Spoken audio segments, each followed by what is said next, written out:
to a faith panel, you wouldn't mind if I open us in prayer. Is that okay? Yeah. All right, let's bow our heads and then invite God's presence in here with us today.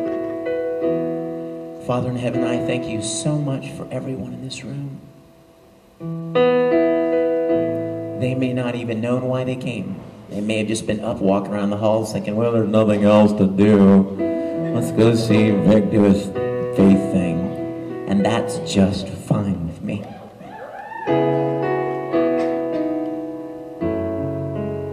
You had a reason for everyone in this room being here today, even me. And I'm sure there's still things that you want to speak to my heart and me to learn. You want to be closer to every one of us. And so I just pray that every person in this room will open their hearts this morning.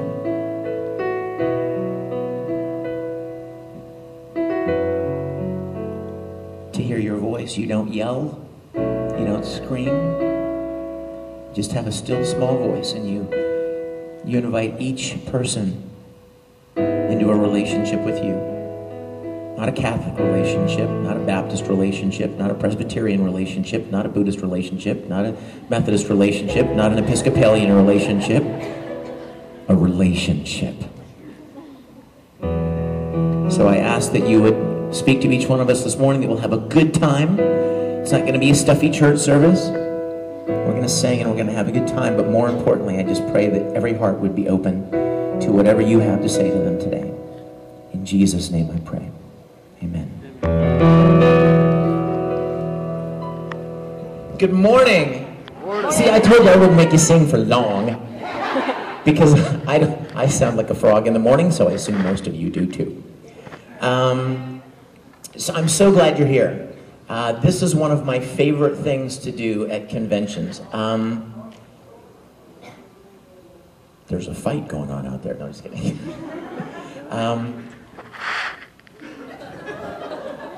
Would you go check on that back there? Let them know that we're doing something out here and we're more interested in what they're saying back there than me. Let me tell you how this started. It's really kind of interesting. A lot of you know who Caitlin Glass is. Yeah. Caitlin is an awesome voice actress, director, Winry from Full Metal, and Haruhi from Oron, and so many other things. And Caitlin is also a Christian, as I am, and we were at a convention in Detroit years ago, probably, I don't even know, 4.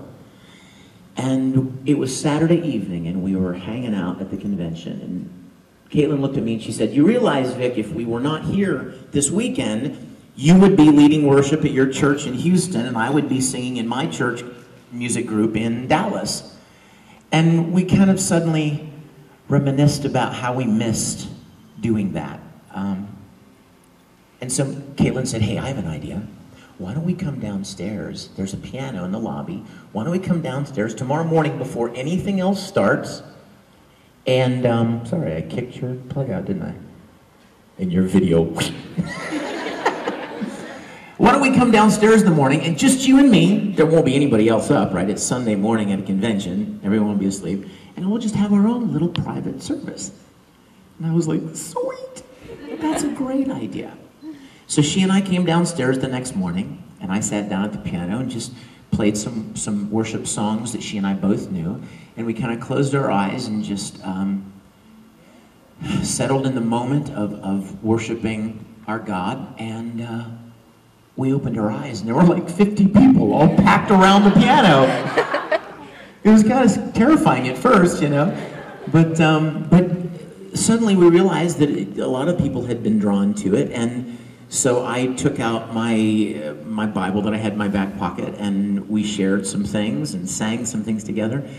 And suddenly I thought to myself, you know, this might be a really neat thing to do at conventions. Conventions are always looking for an interesting idea, some new angle, right?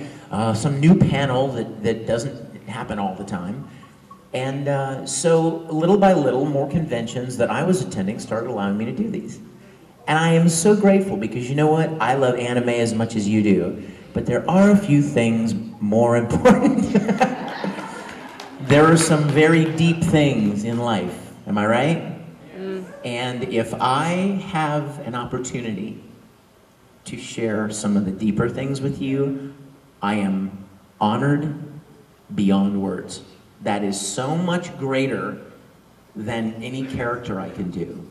So much more significant if I can give you something that you can take away that will somehow change you or move you closer to a relationship with the one that created you, then wow, right? I mean, how do you put a price tag on that?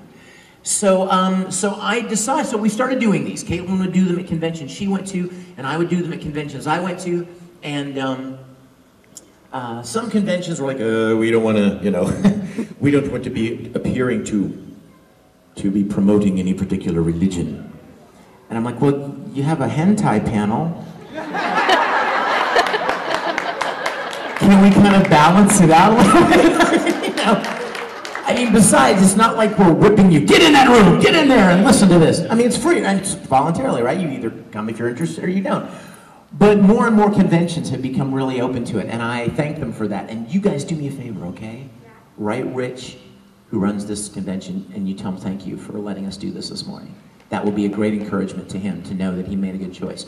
Now, I used to do a lot of different things at these services. I would pick a passage and share on it and stuff. And then I thought one day, you know what? Somebody came up to me and said, "Hi." Somebody came up to me and said, "I would love to know what your story is. How did you come to believe what you believe?" And I thought, well, now that's a really good question. I should just tell everybody. I should kind of do what us church people call your testimony. That's church talk for like my story. So that's what I'm going to share with you today. Is that okay? Is that cool? Yeah. I'll try to make it interesting. I grew up in a Christian family. My grandfather was the pastor of the Church of the Open Door in Greensburg, Pennsylvania. Population, me.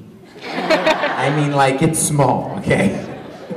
And I was, I mean, as the, you know, the grandson of the pastor, you are there every time those doors are open. Anybody know what I'm talking about here? Any preachers, kids, missionaries, kids? Am I right? I mean, Sunday morning, Sunday night, Wednesday night, midweek service, Thursday night, canvassing and witnessing out in the city.